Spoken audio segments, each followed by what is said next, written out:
Hello, everyone. Thanks for tuning in. I want to talk today about restoring the foundations in our practice or with our practice, maybe, I don't know, versus promising all those fixes to the various problems. You know, those memes, 10 poses for back pain. They drive me mad. It's like, yeah, maybe to give you back pain, but certainly not to actually address the issues at hand. Or like these 3 exercises for a peaceful mind. So there's all these promises that we're being made. And, well, we also see it in, the way that classes or sessions or kind of services are being offered and sold on people's websites, but for sure definitely a lot on social media. But all of that is giving this idea that it's a very linear black and white kind of process. But when people actually struggle with these kind of things, with pain or chronic conditions or anxiety, anything like that, the stories are way more complex. And one thing we need to really understand, everyone's healing process will be entirely individual and different. So what I'm thinking is that we need to look a little bit more at the foundations, the foundation of the innate intelligence of our body and of nature and capital N nature too, and see how we can maybe find a way to support the process of restoring those foundations to then help people with their individual healing process. And because these foundations are, in my mind, part of the innate nature of our innate kind of human body design, it kind of forms a sort of a baseline that will support everyone's individual process. There's a whole bunch of various components in this, and to me these are like the main 3 plus a few kind of other things to consider in the process.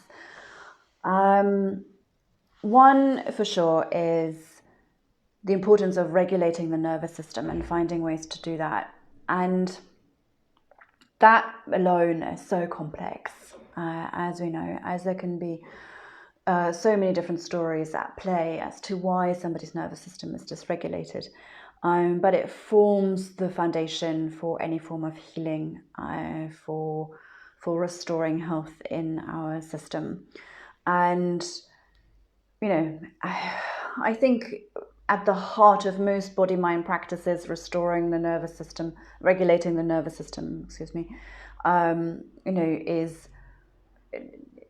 it's just part of the practice. And maybe in some instances, in some practices, or depending on the teachers, also by some teachers, it will be kind of highlighted a little bit more or maybe a little bit less. And that's fair dues, that's fine. Not everybody needs to kind of hone in on that. But there is a real potential and a real opportunity, because in their nature, body-mind practices help regulate the nervous system. And so, we as facilitators could actually really hone in on that, and use the potential of body-mind practices in that way to help people. And there's so many different exercises and practices and relatively easy things that people could also do by themselves, or maybe even explaining that a little bit to our students. Very much related to that, but I want to make it a separate point, is to offer tools for resourcing and self-regulation, because only then it becomes really powerful, so that we find a way to empower our students so that they don't rely on us. That's really important. Yes, they can come to class every week, but they also need to know what to do in between every class. So giving them helpful tools and resources they can have in their back pocket and use at any time, that's going to be what is making the real difference for them potentially when they're struggling, when they're dealing with overwhelm. So there are fine ways of self-regulation. So that would be the kind of the second part. And then the third aspect, to me also really important, is restoring our relationship to the ground, to the earth, to gravity, as well as to the space in our environment around us. And that seems way easier said than done, I think. And it probably is, because our modern lifestyle is massively working against us here. We live in a concrete world, wearing shoes, sitting on chairs. We don't use a lot of our kind of range of movement that's actually available to us. So every day, every minute of the day, we kind of numb our body's own intelligence, our innate intelligence. And that leads to all sorts of issues. That would be a whole separate video, and I've spoken about that many times already. And I believe that, again, in the nature of body-mind practices lies a restoration of that connection to the ground. And it's about maybe honing in on that again a little bit more and finding ways of restoring our natural way of being on the ground, which is yielding and not bracing against the ground or pushing against it or, any of that, fighting with it. And in effect, I think in a way, to me, that almost sort of comes first, and from there we will also restore a much more natural relationship to our environment, and that will help us feel more comfortable in our environment, which very often is when we don't feel comfortable in our environment leads to many of the issues. So there's a real potential in that as well. And in that way, we can support the process of awakening our body's innate and incredible intelligence. Because even though our modern lifestyle, and then plus all of, the bigger stories and dramas and issues and challenges and, of life and the world around us, so I haven't even addressed any of those yet. So even though all of those kind of really work quite against our beautiful body's wisdom and nature, we don't lose it. It's innate. It's written into our blueprint. We don't lose that wisdom. It's just that we numb it. We might cover it up. We might distort it through all sorts of different habitual patterns that we adapt to. Those patterns of adaptation are there to help us in that situation, and that is all fair enough. Only then they sort of also often get stuck in our system, and then we carry them around even though we don't need them anymore. But this is all kind of good news, because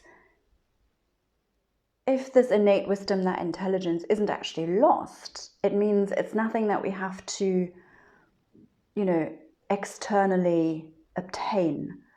It's not something that we need to buy or upgrade or renew parts of or anything like that. It's a question of restoring it, of awakening it, of saying, hello, you're there. Like, do your thing. You know what the body does know so much, knows how to do it. And to bring back the story of the health, to rewrite the story of the pain into the story of health. And to me, that is the essence of my practice and what I try to support people with. I would say there is a fourth piece to that, which is sort of a slightly different nature, in that I feel there's also an educational piece here that can be really helpful. It's so essential, I find, in many cases, for people to actually understand what happens in the body, in the nervous system, how the nervous system works for you when you're struggling, why the body is developing pain, or why the body might not be able to heal as quickly, or in the way that you wanted to, or the way that you're expecting to, and so on. So that educational piece is very often missing, is mostly not available through the public support systems, or the health systems. It's a missing piece in the big picture. And so again, we have a huge opportunity here and a great potential of helping people with that missing piece. And I find it's so helpful in the healing process, because we will change our relationship to our own body that way, and we'll maybe not fight it so much once we understand why the body does what it does in its beautiful, incredible wisdom. And then there are kind of different components, and the list is quite long of things of how we can improve the general conditions in the body, and that will go a long way too. But I don't think those pieces should go without those foundations. They sort of build a second layer, I guess I would say.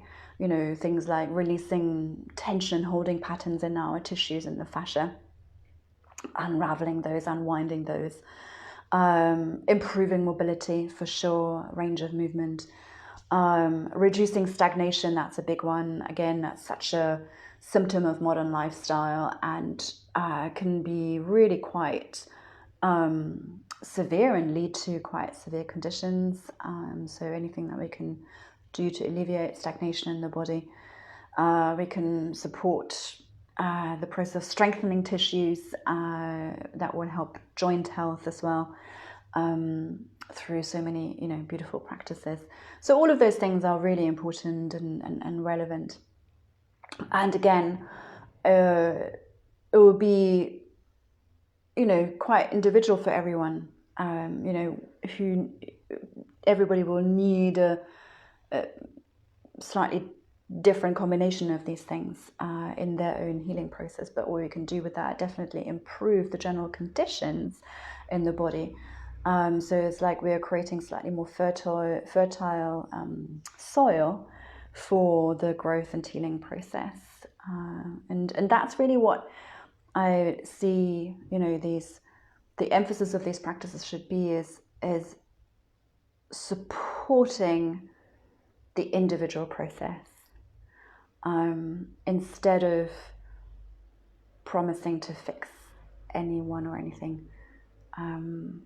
So yeah, I don't know if that is helpful, if that's making sense. I think I've been going on about all of this in different ways and said it in different ways before.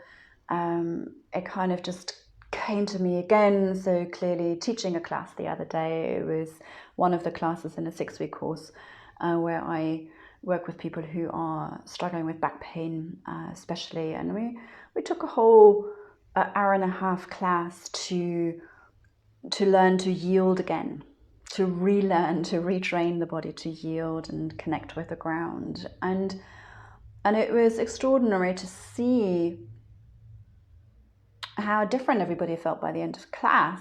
And we certainly didn't do any of those poses or exercises you would see on that meme, yoga for back pain. Like, definitely not at all. We didn't even really sort of talk about back pain as such, but it just kind of went right. It's almost like going right back to the basics, if that makes sense. But the difference it then made in how they felt at the end of the class and the way that they were able to move was extraordinary.